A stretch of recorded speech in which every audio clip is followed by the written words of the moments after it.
Good morning, everyone. Sorry I couldn't be there in person today. I'm really thankful that I have the opportunity to still share this with you and share a part of my student teaching with you all and to get feedback from it. So a little precursor to this lesson, I cut the first part out. There was an intro and there was like me pronouncing or showing a video how to pronounce hijab and the author's name and vocabulary and things like that. I didn't just like jump right into the read aloud, so I just had to cut into a 5-minute portion for you all.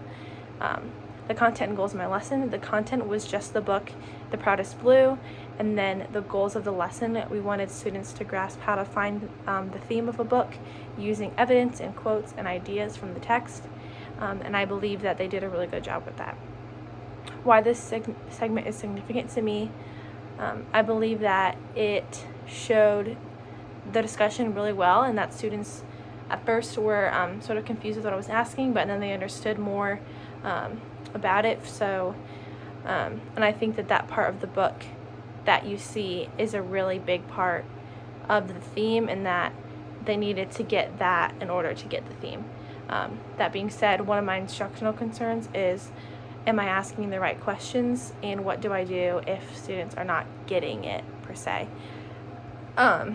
or just getting them where I want them to be. Our lesson plan luckily had more guiding questions just in case they weren't getting the guiding questions that we originally had planned, so I did have to revert to that a couple times, but I don't know what to do when they're just continually like just saying the same thing or not getting the correct, or not necessarily correct, but the answer that I'm looking for. So if you could have any feedback on that, I'd really appreciate it. So here is my video.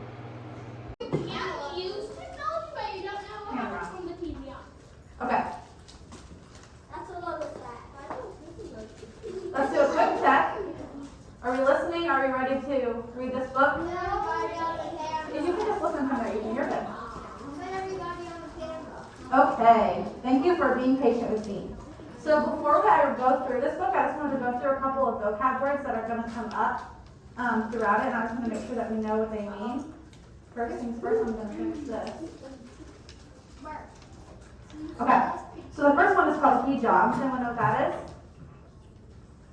Hijab or hijab? A hijab. That is a religious veil worn by Muslim women in the presence of any male outside of their immediate family, which covers their hair. Sometimes I wear them. Sometimes Nora wears them. Isn't that cool? Yes. And then another one is of the theme, which is a message or idea that the author is trying to show the reader. So today we're going to read this book called The Proudest Blue. The author is a Muslim woman that wears a hijab.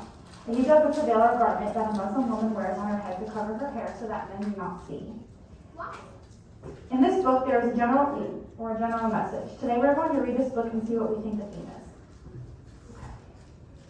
I'm going to try to do my best to get both of the pictures in there for you guys. You can do it out all the way. Oh, that's better, isn't it? Alrighty, The Proudest Blue, a story of hijab and family. Mama holds out the pink. Mama loves pink. But Asaya shakes her head. I know why. Behind the counter is the brightest blue, the color of the ocean. If you squint your eyes, pretend there's no line between the water and the sky. It's the first day hijab. Asaya knows it. I know it. We're sisters. The next day I wait. A new backpack, new light up shoes. I feel special. I feel like twirling. Asaya comes out of the house, and I stop. It's the most beautiful first day of school ever. I'm walking with a princess, so I pretend I'm one too. But even princesses have to stop to cross the street. Asaya takes my hand in hers and said, "Come on, Faiza." We speed walk it. 14 steps. 14 light ups to get across. Asaya takes me to my line first, hugs me goodbye. I turn to watch her leave and give a little curtsy to the princess going to the 6th grade area. She's easy to see. Her hijab smiles at me the whole way. My first day hijab is going to be blue too. What's that on your sister's head? The girl in front of me whispers. A scarf, I whisper back. I don't know why a whisper came out. I try again, louder now. A scarf, hijab. Oh, she whispered.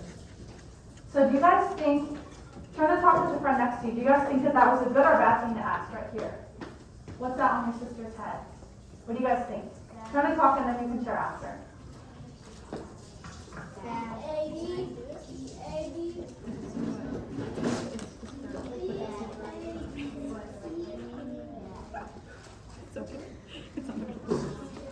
Alright, does anyone want to share what you and their friend talked about? Penelope? It's not good to say that because it's making, like, if you said that to your, like, the sister, Yeah. it would make her feel bad. You think it'd make her feel bad? Yeah. Okay, what do you think, AJ? Disrespectful. You think it's disrespectful? I think it's disrespectful to their culture. You think it's disrespectful to their culture? What do you think it made her feel? Show me with your thumbs. What do you think that made her feel? Oh, with your fingers. Think about this. What if I ask a question like this? Like, what's that you're wearing? You think that that's me? Like, be like, oh, can I ask what that is? Is that me? Or what is that on your head?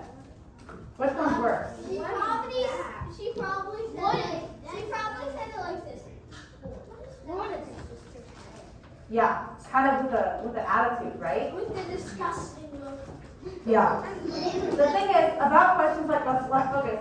The thing is about questions like this, it matters the way that you ask it, right? We need to be respectful in asking these questions about things that we don't understand. If we're asking it with attitude and just like disgust, like, ugh, what is that? Like that's not very kind, right? Or like, oh, Yeah. Alrighty. A science hijab isn't a whisper. A science hijab is the sky on a sunny day. The sky isn't a whisper. It's always there, special and regular. The first day of wearing a hijab is important, Mama has said.